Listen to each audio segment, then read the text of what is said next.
Alors oui, je peux te parler de mon parcours scolaire qui est assez particulier, tout simplement parce que le jour de mon bac de français, c'est le jour où j'ai eu ma première mission professionnelle et donc je devais faire un choix.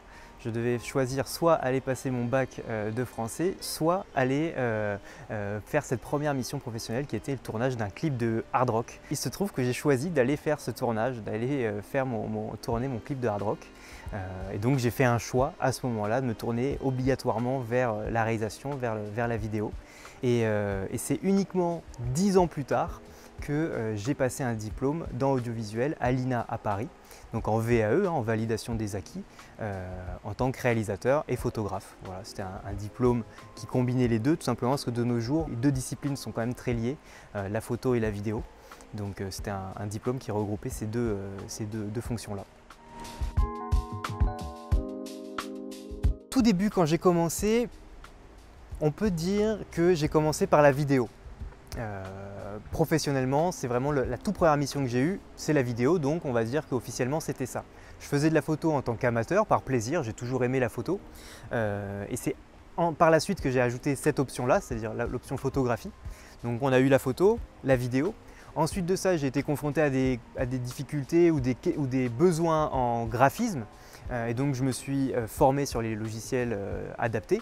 Donc là j'ai pu proposer de la création de logos, de la création de flyers, la création de tout support de communication, que ce soit pour du print ou pour du digital.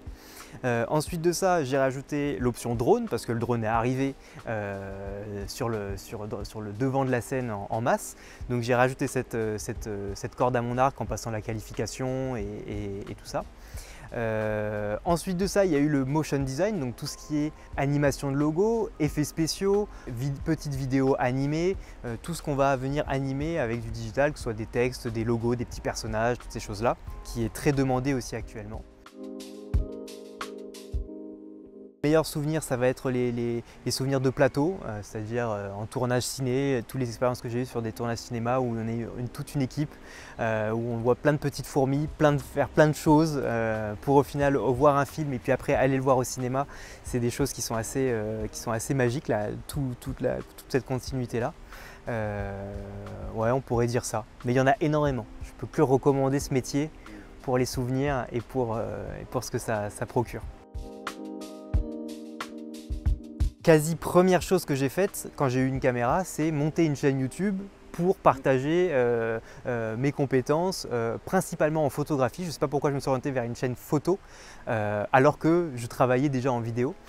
Parce que peut-être que la photo était plus quelque chose qui me passionnait, c'est pour ça que la passion, voilà, hein, il y a plusieurs secteurs. Donc je me suis orienté plus sur la photo et j'ai commencé directement à transmettre entre guillemets mon savoir qui était infime puisque je commençais au tout début, ça qui est assez intéressant. Par la suite, forcément, ça s'est développé et la transmission du savoir, que ce soit auprès de particuliers en face à face ou dans des écoles où maintenant je suis formateur dans plusieurs écoles, que ce soit sur Montpellier ou même sur Paris. Si je ne pensais qu'à mon parcours sans forcément me remettre en question, je dirais que c'est totalement possible en tant qu'autodidacte de y arriver. Mais ce serait oublier toutes les personnes que je connaissais déjà dans ce milieu qui m'ont formé mine de rien et où je suis allé travailler dans des studios. Par exemple, j'ai eu une expérience salariée dans un studio photo où j'ai fait de la photo d'identité, de la photo de mariage, toutes ces choses très académiques qui peuvent paraître un peu ennuyeuses mais qui m'ont appris beaucoup. J'ai travaillé dans une agence de production à Lyon aussi également spécialisée dans le drone. Toutes ces choses-là m'ont appris au-delà de simples réglages mais aussi le rapport professionnel avec ce secteur-là, comprendre comment se vendre, comment placer un prix, comment négocier, toute cette partie-là, hein, parce qu'il n'y a pas simplement la partie image, il y a aussi tout ce qui gravite autour, le sérieux, l'organisation, le respect de toutes les règles qui fait que si on ne les respecte pas, on peut se retrouver dans des situations compliquées sur un tournage.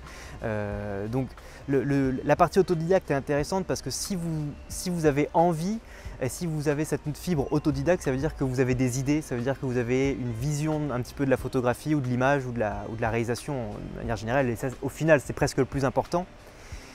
Mais si on veut aller loin, on ne peut pas s'émanciper de l'expérience acquise auprès de professionnels, donc avec des expériences salariées ou en récupérant des conseils vraiment en face à face avec des vrais professionnels de l'image, et également en passant un diplôme que ce soit à la suite d'une VAE qui met quand même, qui est assez exigeante, hein, la VAE mine de rien, ou par un diplôme, sachant que dans ce milieu-là, les diplômes peuvent être aussi des fois une perte de temps en fonction de ce qu'on va faire.